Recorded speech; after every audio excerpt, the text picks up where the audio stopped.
Hoy vamos a seguir con nuestro estudio del libro de Efesios y nos toca este capítulo 4. Saben que el libro de Efesios es muy lindo el libro, pero se puede dividir fácilmente en dos mitades, ¿sí? La primera mitad, que ya la pasamos. Todavía no estoy duplicado.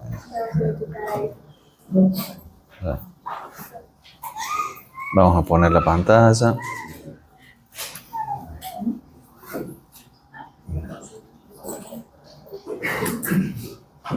Ahora sí, perfecto. Este libro de Efesios, como les decía hace un ratito, se lo puede dividir fácilmente en dos mitades. Los primeros 3 capítulos y los segundos 3, que arranca del 4, 5 y 6. La primera mitad es más un tratado de teología, pero esta segunda mitad es bajar toda esa información a la parte práctica, ¿sí? Y para que nos acordemos y nos pongamos un poco en contexto, Pablo, el que escribe, ¿en dónde estaba? Estaba en la cárcel, ¿sí? Después de todo un problema que había surgido en Jerusalén y que estaba incluido ahí un efesio dando vuelta, ¿sí? Así que por misma causa de esta gente o de estas familias, él había tenido que ser preso. Pero era parte del plan de Dios, porque cuando él estaba yendo a Jerusalén ya le habían dicho, si vos vas a ser encarcelado. Pero el Señor también tenía un propósito con este encarcelamiento. Así que Pablo, desde la cárcel, escribe esto a los hermanos. Y yo les pido que busquemos todos en la Biblia Efesios, capítulo 4, del 1 en adelante, ¿sí? Yo voy a leer en la Nueva Biblia de las Américas, pero ustedes síganme en la lectura con la Biblia que tiene y con la que trajo. Y dice así: yo pues, prisionero del Señor, le ruego que ustedes vivan de una manera digna de la vocación con la que han sido llamados, que vivan con toda humildad y mansedumbre, con paciencia, soportándose unos a otros en amor, esforzándose por preservar la unidad del Espíritu en el vínculo de la paz. Hay un solo cuerpo y un solo Espíritu, así como también ustedes fueron llamados en una misma esperanza de su vocación. Un solo Señor, una sola fe, un solo bautismo, un solo Dios y Padre de todos, que está sobre todos, por todos y en todos. Pero a cada uno de nosotros se nos ha concedido la gracia conforme a la medida del don de Cristo. Por tanto dice, cuando ascendió a lo alto, llevó cautiva un gran número de cautivos y dio dones a los hombres. Esta expresión, ascendió, ¿qué significa sino que él también había descendido a las profundidades de la tierra? El que descendió es también el mismo que ascendió mucho más arriba de todos los cielos para poder llenarlo todo. Y él dio a algunos el ser apóstoles, a otros profetas, a otros evangelistas, a otros pastores y maestros, a fin de capacitar a los santos para la obra del ministerio, para la edificación del cuerpo de Cristo, hasta que todos lleguemos a la unidad de la fe y del pleno conocimiento del Hijo de Dios, a la condición de un hombre maduro, a la medida de la estatura de la plenitud de Cristo. Entonces ya no seremos niños sacudidos por las olas y llevados de aquí para allá por todo viento de doctrina, por la astucia de los hombres, por las artimañas engañosas del error. Más bien, al hablar la verdad en amor, creceremos en todos los aspectos en aquel que es la cabeza, es decir, Cristo, de quien todo el cuerpo, estando bien ajustado y unido por la cohesión de las coyunturas, proveen, conforme al funcionamiento adecuado de cada miembro, produce el crecimiento del cuerpo para su propia edificación en amor. Bueno, el texto, vieron que es un texto largo, pero nosotros los vamos a dividir en 4 puntos que tiene una introducción, 2 puntos principales y una conclusión. Y van a ver que mientras lo vamos armando al texto, es bastante simple de comprender y deja un mensaje que es bien, pero bien claro. En la introducción de este texto hay una frase que comanda esta introducción y dice: vivan de una manera digna de la vocación con la que han sido llamados. ¿Sí? Este es el mensaje de la introducción. En el primer punto que vamos a ver el preservar la unidad. Estas frases están puestas así porque los saqué textual y los puse acá. En el punto 2 es: se nos ha concedido la gracia, la diversidad. Es como que por más de que todos vamos a estar juntos y unidos, hay diversidad en cada uno de nosotros. No todos vamos a ser exactamente iguales. Y hay una conclusión que dice: a la medida de la estatura de la plenitud de Cristo, que es a donde debemos llegar. Así que vamos a ir ahora viendo punto por punto qué nos habla este pasaje. En la introducción habla de que debemos vivir dignamente. ¿Cómo es este vivir dignamente según el Evangelio, la Biblia? ¿De qué habla esto? ¿Qué se les ocurre a ustedes? ¿A qué está llamando el Señor? Ser humilde, ser compasivo. Ser humilde, compasivo. ¿Qué más? ¿A qué otra cosa nos llama el Señor? A la santidad. Perfecto. Eso es parte de lo que va describiendo el versículo. Entonces, si lo vemos, dice así: yo pues, prisionero del Señor. ¿Se acuerdan la primera imagen? ¿Dónde estaba Pablo? Estaba en la cárcel, estaba preso.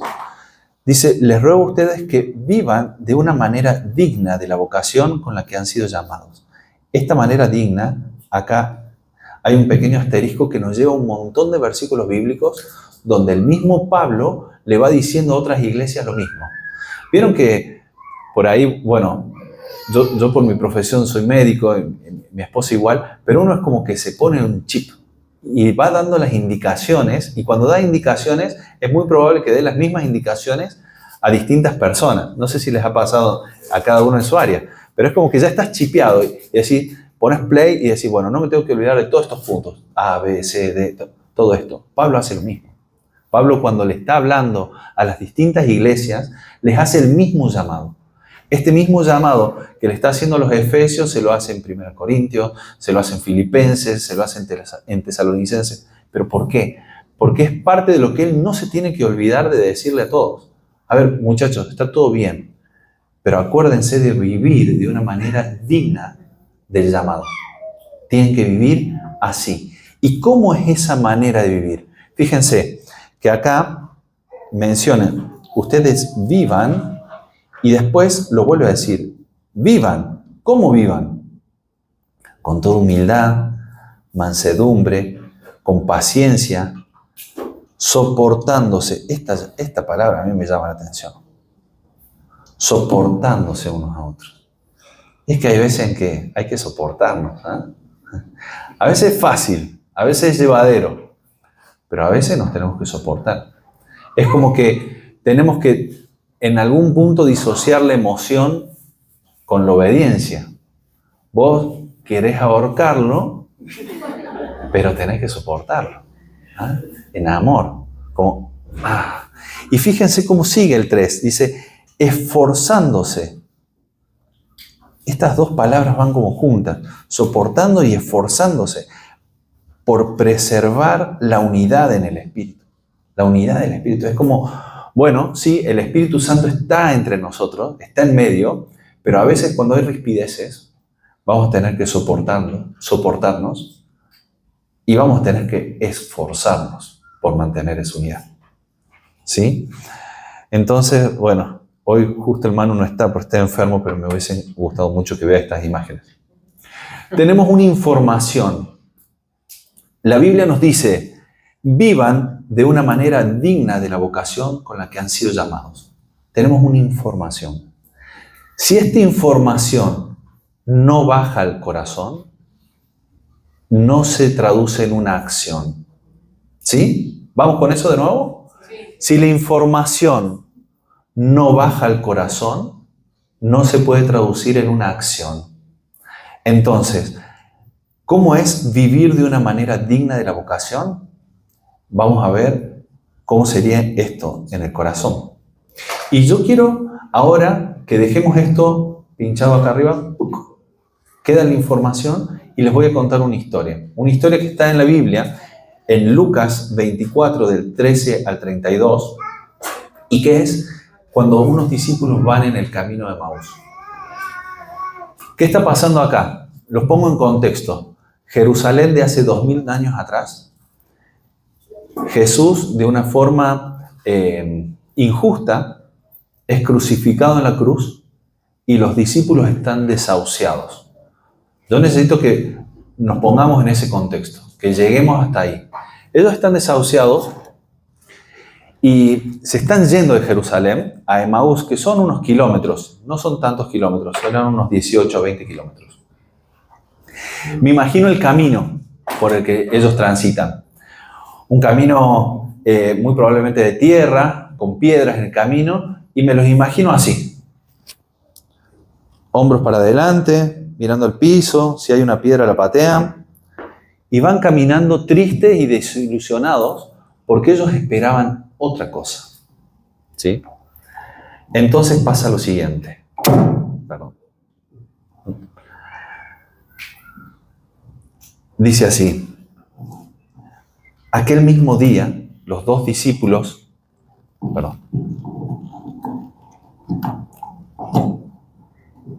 Ahí está, bárbaro, gracias. Dice, aquel mismo día, dos de los discípulos iban a una aldea llamada Emaús, que estaba como a 11 kilómetros de Jerusalén. Conversaban entre sí acerca de todas estas cosas que habían acontecido. Mientras conversaban y discutían, Jesús mismo se acercó y caminaba con ellos. Entonces, me imagino a los dos discípulos, cabizbajo, triste, y que viene uno entre medio de ellos y los empieza a hablar, y los empieza a animar. Y dice, pero sus ojos estaban velados para que no lo reconociesen. Y él les dijo, ¿qué discusiones son estas que tienen entre ustedes mientras van andando? Y ellos se detuvieron y con semblante triste, uno de ellos llamado Cleofas le dijo, ¿tú eres el único visitante de Jerusalén que no sabe las cosas que en ellas han acontecido en estos días? ¿No sabes lo que pasó acá? ¿Qué cosas?, preguntó Jesús. Y ellos le dijeron, referente a Jesús el Nazareno, que fue profeta poderoso en obra, en palabra, delante de Dios y de todo el pueblo, y cómo los principales sacerdotes y nuestros gobernantes lo entregaron a sentencia de muerte y lo crucificaron. Pero nosotros esperábamos que Él era el que iba a redimir a Israel. Además de todo esto, este es el tercer día de que estas cosas acontecieron. Y también alguna mujer entre nosotros nos asombraron, pues cuando fueron de madrugada al sepulcro, al no hallar su cuerpo, vinieron diciendo que también habían visto una aparición de ángeles que decían que Él vivía. Algunos de los que estaban con nosotros fueron al sepulcro y lo hallaron tal como las mujeres habían dicho, pero a Él no lo vieron. Entonces Jesús les dijo, insensatos y tardos de corazón para creer lo que los profetas han dicho. ¿No era necesario que Cristo padeciera todas estas cosas y entrara en su gloria? Y fíjense lo que dice acá, comenzando por Moisés y continuando por todos los profetas, les explicó lo referente a Él en todas las Escrituras. Se acercaron a la aldea donde iban y Él hizo como que iba más lejos. Ellos le insistieron, quédate con nosotros porque está atardeciendo y el día ya ha declinado. Y entró a quedarse con ellos. Al sentarse a la mesa con ellos, Jesús tomó un pan y los bendijo y partiéndole les dio. Entonces le fueron abiertos los ojos y lo reconocieron, pero Él desapareció en la presencia de ellos. Y ellos le dijeron uno al otro, ¿no ardía nuestro corazón dentro de nosotros mientras nos hablaba en el camino, cuando nos abría las Escrituras. ¿Se imaginan todo este contexto? Ellos estaban tristes porque habían muerto, pero estaban confundidos porque unas mujeres le dicen que había resucitado. Y ahora ellos, analizando la situación, no se dieron cuenta que era Jesús. Y le plantean esto: ¿no ardía dentro tuyo? Ahora, cuando una información de la Biblia no arde en tu corazón, lo más probable es que no hagas nada y que no lo lleves a la acción. Entonces, cada uno de los principios bíblicos que nosotros vamos a dar, los tenemos que realmente internalizar y amar, y por una cuestión de amor al Señor, llevarlos a la práctica. Esa es la vida cristiana. Y eso es lo que nos está pidiendo Pablo acá.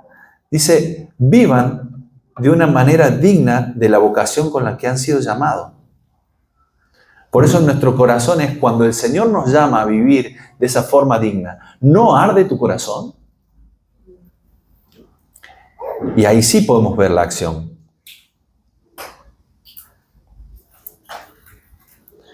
¿Cómo dice la Biblia que tenemos que vivir esto? Con humildad, con mansedumbre, con paciencia y en unidad. Ahora yo creo que esta referencia me la van a entender algunos, así que yo los voy a poner en contexto, ¿sí? Si ven la imagen, ¿quién sabe de qué estamos hablando ahí? Los Avengers. Avengers. ¿En qué película estamos? No, ya Hay varios que están bochados. ¿Cómo? Endgame, sí. ¿Y en qué momento está hecha esa foto? ¿En qué momento de la película? La batalla final. Acá hay un gran tema. Hay un punto que es importantísimo. Es que había superhéroes que estaban peleados entre ellos. Películas atrás se habían peleado entre ellos y estaban súper distanciados. Pero en ese momento que estaban combatiendo contra su peor enemigo y todas sus huestes, este superhéroe se pone el escudo, medio golpeado, y dice una frase. ¿Cómo dice la frase? Avengers unidos. Y salen todos juntos a pelear. ¿Sí? Entonces, aunque hay diferencia entre ellos, cuando están en una batalla, están todos unidos y salen a pelear. Fíjense, ellos tenían claro este concepto. Porque es lo mismo que está planteando Pablo. Fíjense cómo dice acá: esforzándose en preservar la unidad. Y empieza a explicar Pablo que hay un solo cuerpo. Fíjense lo azul: un solo, una misma, un solo, una sola, un solo, un solo. Somos uno. Y si como iglesia no estamos unidos, y si como iglesia no luchamos contra las huestes de maldad, si como iglesia no luchamos ante los problemas y ante la adversidad de la vida, no podemos avanzar. El Señor Jesús en Juan 17, cuando ora por la unidad de su pueblo. ¿Para qué? Para que crean, para que viéndonos crean. Entonces, si en televisión pueden mostrar esto de la unidad a pesar de las diferencias, sin conocer todos estos principios, ¿cuánto más nosotros, conociendo los principios bíblicos, tenemos que vivir en unidad? Y fíjense que no estamos unidos porque sí, estamos unidos a un cuerpo. ¿Quién es ese cuerpo? La iglesia. Esta es la iglesia. Dice, hay un solo espíritu. ¿Quién es ese espíritu? El Espíritu Santo. Estamos llamados a una misma esperanza de su vocación. ¿Cuál es la esperanza que tenemos nosotros como cristianos? La venida de Cristo, la vida eterna. Un solo Señor, una sola fe, un solo bautismo, un solo Dios y Padre. Hermanos, somos uno y tenemos que vivir en unidad. ¿Sí? La iglesia del Señor tiene que estar firmemente ensamblada. Somos uno. Y somos uno en el Señor. Entonces, la información para nuestro cerebro es preservar la unidad. Somos un cuerpo. Somos la iglesia de Cristo. Ahora en nuestro corazón, realmente entre nosotros, ¿nos amamos? ¿Nos aguantamos entre nosotros? ¿Nos soportamos? ¿Nos tenemos paciencia en los procesos? ¿O porque ya vengo a la iglesia, ya tengo que ser santo y perfecto? Hace 6 meses que vengo a la iglesia, ya tengo que haber resuelto todo mi pasado. Tengo que haber resuelto absolutamente todos mis problemas. Tengo que ser perfecto como Cristo. ¿Es posible algo así tan rápido? Es un proceso. Es un proceso. Entonces ahí es donde entre nosotros nos tenemos que tener paciencia. ¿Y cómo lo bajamos a la práctica esto? Y bueno, a veces hay que contar hasta 100. ¿Sí? Oye, hermano, este hermano no me cambia. Este hermano no termina de asimilar. Paciencia. ¿Cuántas veces tenemos que perdonar? ¿Qué nos dice la Biblia acerca de eso? 70 veces 7. ¿Qué quiso decir Jesús con eso? ¿Se puso con una calculadora? No, estaba diciendo un número enorme. ¿Sí? Poner en práctica los frutos del Espíritu. Hay hermanos que realmente te hacen poner en práctica los frutos del Espíritu, ¿no es cierto? Amor, alegría, paz, paciencia, benignidad. Bien. Y creo que esto de priorizar a los otros antes que a mí mismo. Pero ¿cuántas cosas podemos bajar a la práctica nosotros de esto? ¿Sí? Muchísimo.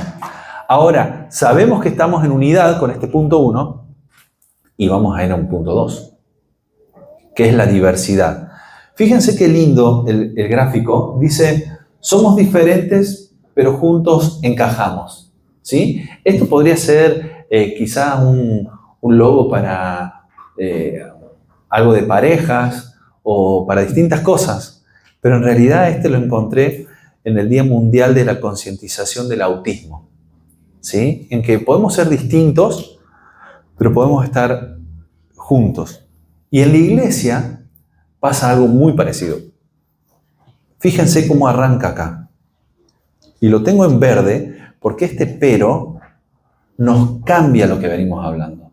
Venimos hablando de la unidad. Somos uno en el Señor, en un mismo espíritu, en un mismo bautismo. Vamos juntos, pero a cada uno, fíjense, a cada uno de nosotros se nos ha concedido la gracia. Pablo habla de esto mismo, refiriéndose a él mismo, en Efesios 3:2, diciendo que él había recibido una gracia especial para predicar. Ahora él está hablando que cada uno de nosotros, de los miembros de la iglesia, ha recibido una gracia conforme a la medida del don de Cristo. Y acá, ¿él qué está haciendo? Fíjense, arranca esto, que él busca un versículo del Antiguo Testamento y lo trae para apoyar lo que él está por explicar. ¿Sí? Es como cuando nosotros estamos predicando y yo voy a buscar un versículo de otro lado para aseverar el punto. Bueno, Pablo está haciendo esto ahora. Y dice, esto es Salmos 68, 18. Y dice, cuando ascendió a lo alto, llevó cautiva un gran número de cautivos y dio dones a los hombres. Fíjense que acá vuelve a salir el tema de los dones. Y esto, Pablo mismo lo empieza a explicar en el versículo 9, el 10 y el 11. Él va a hacer la exégesis del pasaje. Pero yo, antes de hacer la exégesis del pasaje, los quiero poner en contexto de qué estaba escribiendo el salmista cuando puso esto. Porque ahí vamos a entender mucho mejor lo que dice. El salmista está hablando, es David el que habla, después de haber ganado una batalla. Obtuvo una victoria. ¿Y qué hacían los victoriosos? Volvían con todo el botín de guerra, volvía a su ciudad, a su pueblo, y repartía el botín. ¿Sí? Entonces, con eso en mente, que es lo que quiso poner David, vamos a entender cómo Pablo lo explica. Y él dice, esta expresión de que ascendió, ¿qué significa sino que él también había descendido a las profundidades de la tierra? ¿Qué habla esto de las profundidades de la tierra? Hay muchos que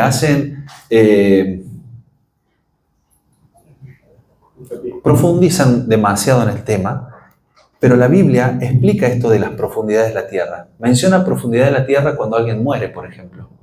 O ir a las profundidades de la tierra, por ejemplo, cuando se genera en el vientre materno la vida. Hay muchos versículos que hablan con este mismo ejemplo. ¿Sí? Entonces, esta expresión ascendió, ¿qué significa sino que también había descendido? ¿Cuándo Jesús desciende a la tierra? Cuando Él viene, cuando nace, Él desciende y está con nosotros. Y después dice, el que descendió es también el mismo que ascendió, mucho más arriba de todos los cielos para poder llenarlo todo. Él vuelve al cielo victorioso, porque vino a librar una batalla, vence la batalla y se vuelve al cielo con la victoria. ¿Sí? Y acá, en el versículo 11, empieza a explicar esto.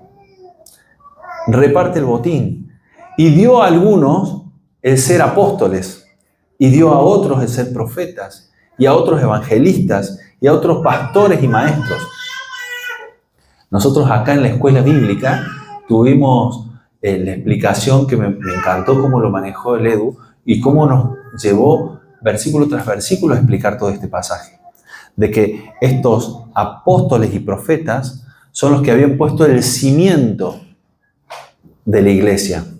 Y cómo Dios, el mismo Señor, iba dando a cada uno el tener dones. El tema es que eso no quedó en el pasado. Hasta el día de hoy, Dios nos da dones a cada uno de nosotros. Por su gracia nos ha dado dones. Ahora, ¿qué don te dio a vos? ¿Qué don te dio a vos? ¿Estás ejercitando el don de Dios? ¿Lo estás poniendo en práctica? Y esto tenía un propósito fundamental. Fíjense, Él le da esto a las personas, el ser evangelistas, pastores y maestros, con esta finalidad, a fin de capacitar a los santos para la obra del ministerio. Entonces a mí hoy me toca ser uno de los pastores de la iglesia y me pide esto a mí. Me pide capacitar a los santos para la obra del ministerio. Capacitar a los santos. Ahora, ¿qué te está pidiendo a vos? ¿Qué te pide a vos? ¿Cómo pones tus dones en práctica para capacitar a otros para la obra del ministerio?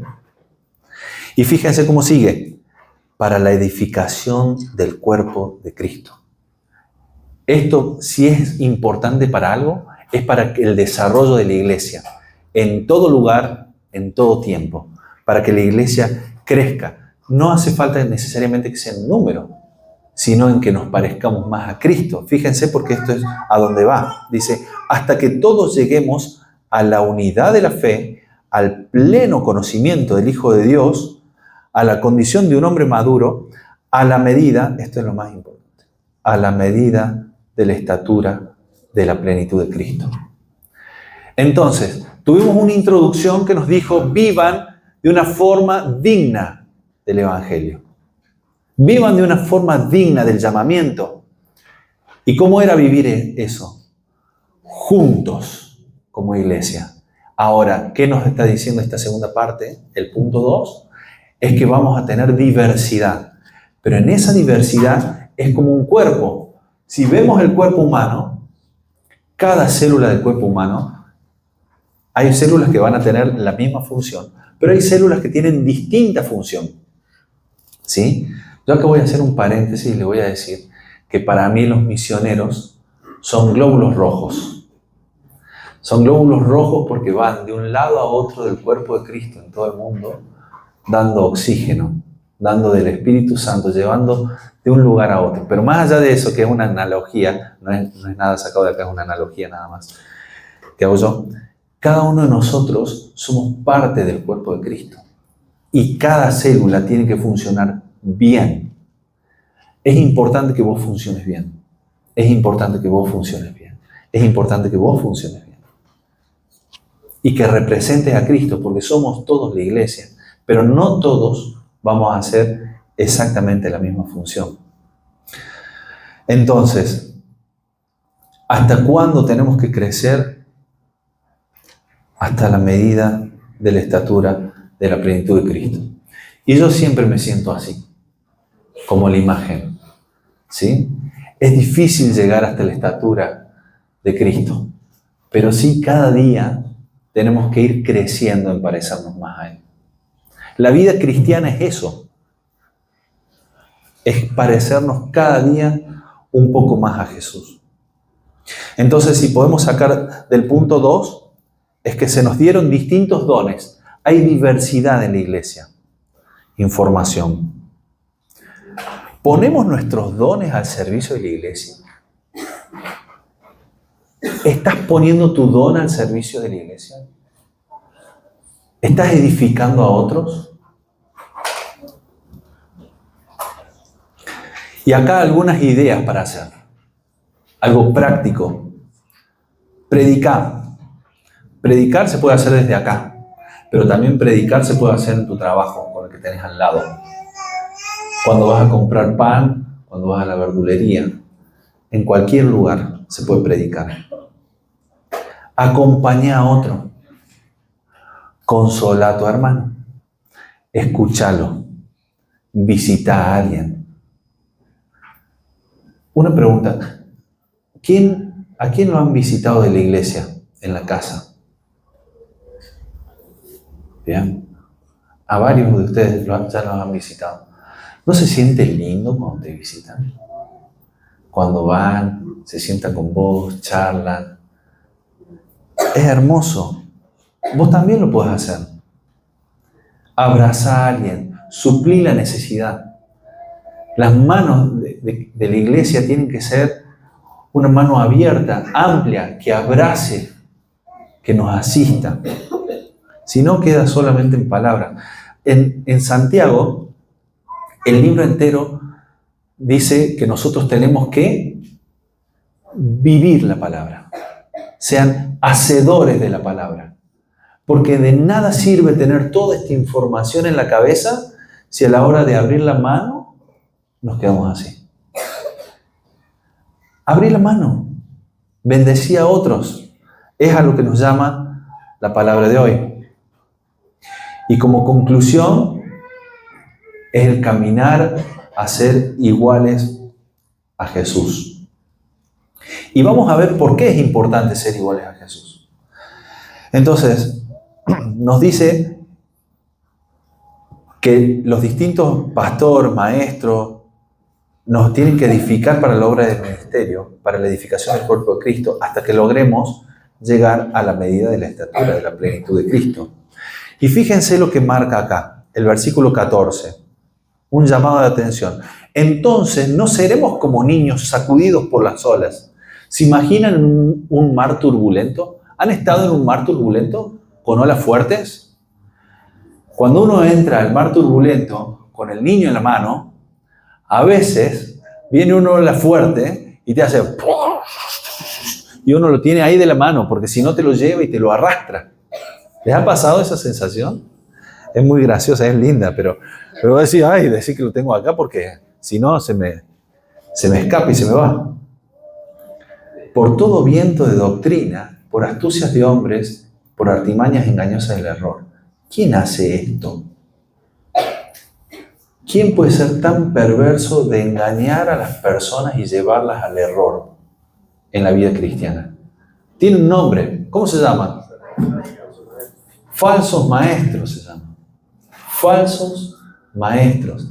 Entonces, cuando nosotros aprendemos bien la palabra del Señor, cuando estamos firmes y sólidos, no vamos a ser llevados por cualquier doctrina. No nos van a arrastrar, no nos va a llevar puesto cualquier corriente. ¿Por qué? Porque estamos sólidos, estamos bien parados. Entonces, Es normal que uno sea un niño por un tiempo cuando llega a las cosas del Señor, pero no podés vivir toda la vida siendo un niño en las cosas del Señor. Tenés que crecer en la fe, tenés que crecer en el conocimiento de Dios, tenés que afirmarte en Él. Y no que, ay no, que me dijeron tal cosa, entonces ya no sé si esto será. Afirmate. Y dice, más bien, al hablar la verdad en amor, creceremos en todos los aspectos. Pero esto a mí me marcó ya hace mucho tiempo, que uno puede decir una verdad y puede ser dañino. Pero uno puede decir una verdad en amor y es distinto. Es distinto, porque busca otra cosa. Entonces a nuestras palabras le tenemos que poner un poquito de dulce de leche, un poquito de, no sé, de crema, de algún suavizante, para que sea una palabra agradable, buena, con la verdad, pero una palabra en amor. Y vuelve al mismo concepto. Creceremos en todos los aspectos en aquel que es la cabeza, es decir, Cristo. Es decir, creceremos en Cristo a la medida de la plenitud de Cristo. Y todo nos lleva al mismo lugar. Tenemos que ser como Cristo, tenemos que ser como Jesús. Y fíjense, en quien todo el cuerpo, estando bien ajustado y unido, volvemos al punto anterior, bien ajustado y unido por la cohesión de las coyunturas, es decir, las articulaciones, conforme al funcionamiento adecuado. ¿Quiénes serían el funcionamiento adecuado? Los dones que Dios nos dio. De cada miembro produce el crecimiento del cuerpo para su propia edificación en amor. Y ahí está el resumen de todo lo que tenemos que ver hoy. Es la iglesia de Jesucristo, unidos entre sí, cada uno ejerciendo sus dones, nos tenemos que parecer cada vez más a Jesús. ¿Sí? ¿Vamos con esa idea? De nuevo, la iglesia unida, pero cada uno ejerciendo sus dones, tiene que ser cada día más parecida a Jesús. Entonces, de la conclusión, ¿a dónde tenemos que llegar? A la medida de la estatura de la plenitud de Cristo. En nuestro corazón, ¿soy parecido a Jesús? Hoy, sácate una foto. ¿Sos parecido a Jesús?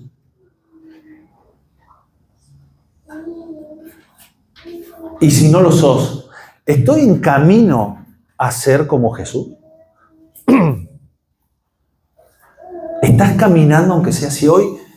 Me saco una foto y la verdad que no. Hoy no doy a la talla.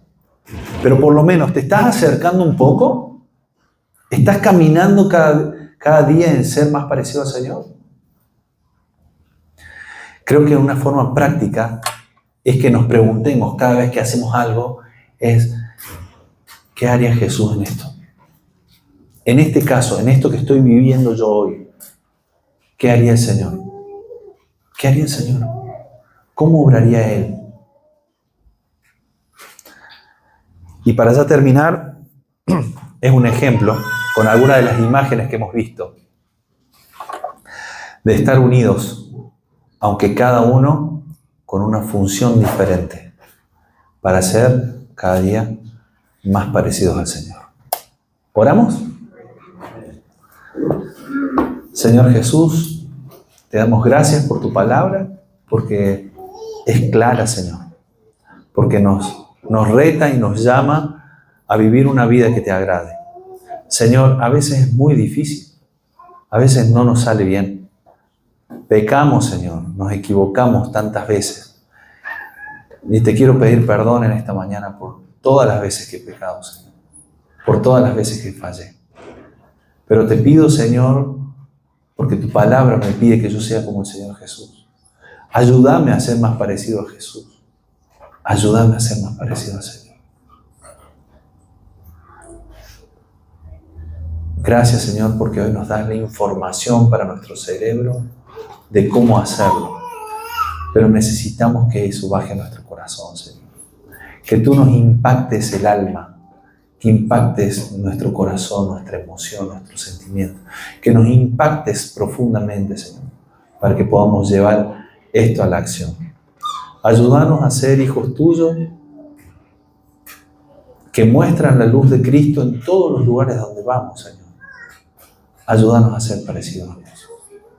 Te pedimos, Señor, que nos bendigas en esta mañana, que la palabra pueda quedar en nuestro corazón, en nuestra mente y en nuestro pensamiento, que pueda venir una y otra vez, Señor, a nuestra cabeza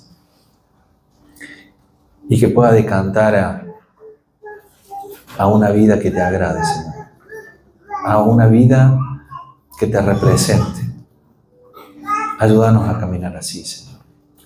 Te pido bendigas esta congregación, a cada uno de mis hermanos, a los que están aquí, a los que no pudieron venir, a los que están enfermos, Señor, que los sanes.